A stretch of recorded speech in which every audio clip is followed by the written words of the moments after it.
немецкая Швейцария. Мало кто знает, но это памятник природы. Находится он у Казанки. По новому генплану здесь построят эко-набережную на сваях. Вон там будет экстрим-парк, будут прогулочные зоны. Ну а мост Миллениум и парк Горького свяжет пешеходный мост.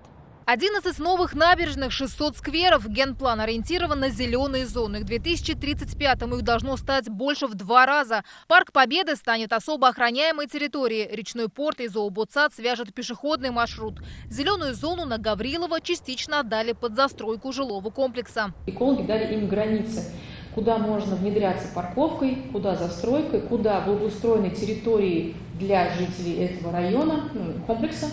И какую территорию нельзя вообще трогать. Самый горячий вопрос на публичных слушаниях – дороги. Жители Дербышек были не согласны с красными зонами, зарезервированными под новые трассы. Разработчики генплана предложили им 3 варианта. В итоге выбран наиболее щадящий. Комиссия приняла решение оставить в генплане вариант 3 прохождения дороги по границе поселка Нагорный, как наиболее щадящий по отношению к застройке, к жилью и к экологии. В генплане появилась и запретная зона для аварийной посадки самолетов КАПО в поселках Новая Сосновка и Борисоглебская. Речи о сносе домов, заявили в исполкоме, нет. Это ведь касается не только той зоны, которая связана с КАПО. Это есть зоны, связанные с транзитными магистральными трубопроводами. Там тоже люди живут, они тоже так же появились. Но это, как я еще раз хочу сказать, президентом было дано новое поручение.